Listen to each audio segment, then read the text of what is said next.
You go to Busia, chief officers, is the same, chief officer, all that. You go to sub-county administrators, and ward administrators, village administrators. You name it. Yes. Mr. Speaker, there is even a clamor, very outrageous, for more counties. My Suba community, Wanta County, I'm even asking, is it viable? Mary wants a county. Mary is calling for the Teso County. Let us face it. If we could have a system where we have regional governments, and then now devolve resources you can devolve as much as you want. Look, we have devolved CDF with a fund manager there with a very few skeleton stuff, and it is working. We could do the same with the devolving resources. That is what Kenyans wanted. But these big governments with big cars, with flags all over the place, I think we overstretched ourselves. But that is upon Kenyans to decide. It is not John Mbadi, either as a cabinet secretary or even a member of parliament, to decide for Kenyans. Kenyans will make that decision. Thank you, John. I'll ask you two questions. One, we were told by one of your colleague nominees that in the road sector alone, we have pending bills of 166 billion. Yes. Out of which 92 is actual debt or bills, and the rest is interest and penalties. Yeah. Now, in the event you get this position you are looking for, would you take time to negotiate with the people you owed the money to compromise on interest and penalties so that you reduce the weight on the exchequer? Number two, the PFM Act is very clear, and we passed it in this parliament, that no procuring agent can procure goods and services unless there's an attendant budget and funds. How are you going to ensure that this is enforced so that we don't run into these problems of pending bills? Because if you have an attendant budget, you procure goods and services, on delivery or completion, you pay. What are you going to do? Thank you, Mr. Speaker. Mr. Speaker, I want to agree that we will have to negotiate the interests and penalties that have been charged on various contracts. I am aware of that bill by the ministry. That is actually State Department for Roads.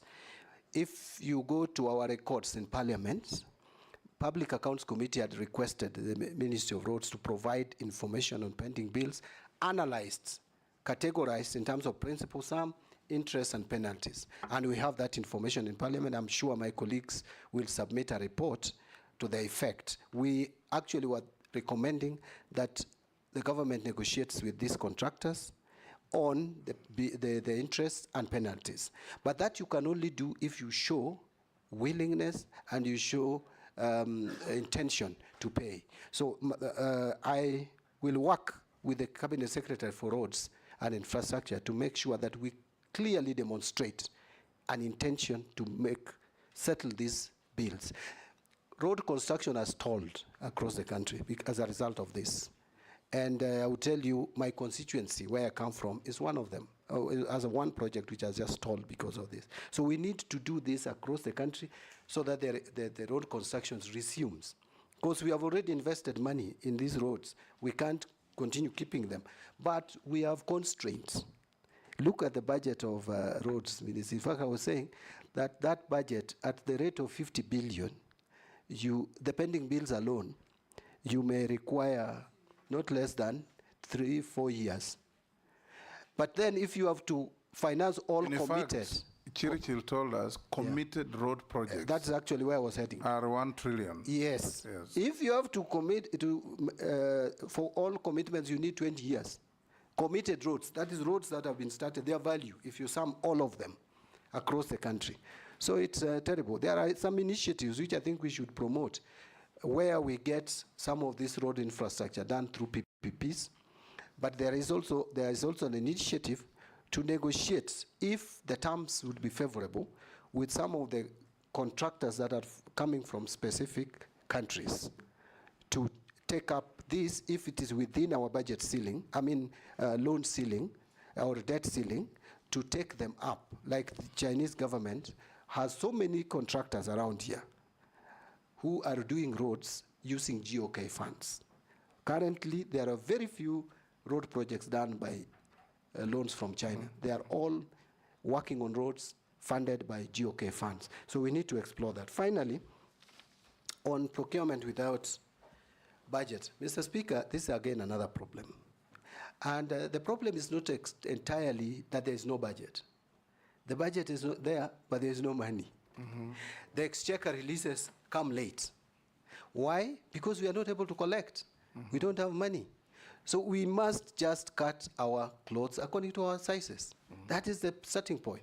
The planning we must have, and someone asked about the planning in one single portal. There is a disconnect between planning and budgeting. We need to have to synchronize. And this is the same ministry. We must ensure that we link planning to budgeting, to cash management, so that we don't commit ourselves into purchasing or contracting when we don't have the capacity to pay. We have grossly overshot the time. There are some people watching from US who have sent these 2 questions.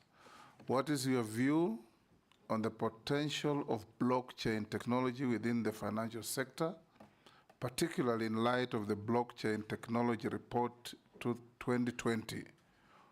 Would you support the adoption of this technology? The next one, in light of the increasing global uncertainties and economic volatility, gold reserves have become more crucial in safeguarding national wealth and ensuring economic stability. Elaborate on how you would propose leveraging gold reserves as a reliable store of value in the current and future economic landscape. Additionally, would you explain any strategic measures that can be considered to enhance the role of gold in Kenya's financial system?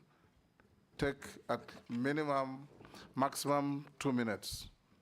These are Kenyans watching these proceedings from the US. Pardon? The first one of the blockchain, Mr. Speaker, I must admit that I need to understand it better. And that is an honest answer. We understand. We need to get what it is. If it is something that don't can also help know it. the country, I also don't know it. The better. On leveraging on gold reserves. We'll need somebody to teach us about it. Do we have an ICT person around? But don't you worry, Mr. Speaker. Now that has been brought. There's a nexus between finance and ICT. We will. CBK, maybe when you get, if you get approved, CBK should be able to sort you. Yes. Okay.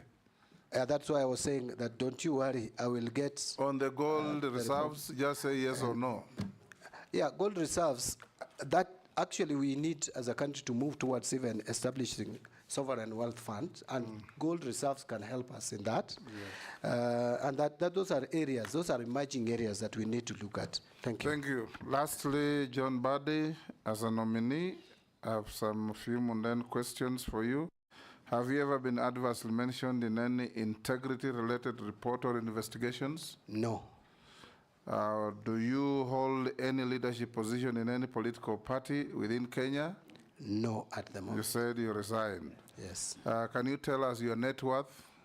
My net worth, Mr. Speaker, is 380 million. And Mr. Speaker, my net worth, the difference between, I saw some of my colleagues have done their calculation differently, but my understanding of net worth is it's assets less liabilities. Liability, yes. So if you take all the assets that I have, and I wish I had my file here. I've seen your calculation. Yeah, it's 380. You have 437. Yeah, 437 less 57 assets. million liabilities. Yes. You are 380. Yeah, and the liabilities is mortgage within Parliamentary Service Commission. SACCO loans. SACCO loans, about 20 million or about. And finally, there is the KCB Bank loan of about 12 million. Yeah. We received 43. We received 34. The only deferred income, Honorable, sorry, Honorable, the only deferred income I have is I have some I have two now, but the one for Parliament, I don't know. The pension, I don't know how much it will be, so I didn't It will be calculate calculated. But there's one which I have with ICA of about 6 million. You are pensionable now, it will be calculated. Yeah, It will be just below 200. thank you. Chair, I was mentioning that because of the challenges Kenyans have had with this matter, because like now his deferred income next year would constitute part of his net worth, or rather when it matures. Yes. And most likely, if he's approved or if he goes through another vetting, Kenyans will want to know How did your wealth grow? How did your wealth grow? I will be able to explain that, Mr. Speaker. So nominee John Mbadi, we received 34 memoranda against or about you, some saying it was right to be nominated, others not. And there are three particularly that just involve around, I think, parochial conflicts within your political setup, but you have answered all of them. So we will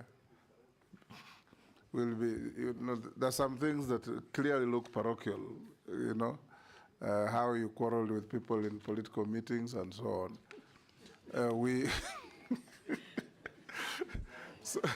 So we've also looked at your documents and cross-checked with what we have, and we found them correct. So unless you are lawfully held, you are released to go to your other duties. Thank you. Today is your sabbato. Yes. So you can go to church. Thank you, Mr. Speaker. In fact, Mr. Speaker, I requested for my date to be changed, but the only time which was available was still Sabato. Yes. Because it was 7 p.m. yesterday. Yes. And according to my faith, from 6 p.m. or thereabout, already Sabato imeingia. So, but I treated this as kama, is it donkey ama ng'ombe imeanguka kwa shimo? Yes, lazima utoe. Yeah, but thank you, Mr. Chairman, together with the members of Parliament, members of the committee, for giving me this opportunity to appear before you and present my case. I have done my best. Thank you. Thank you. Sergeant, you can escort the nominee. Thank you.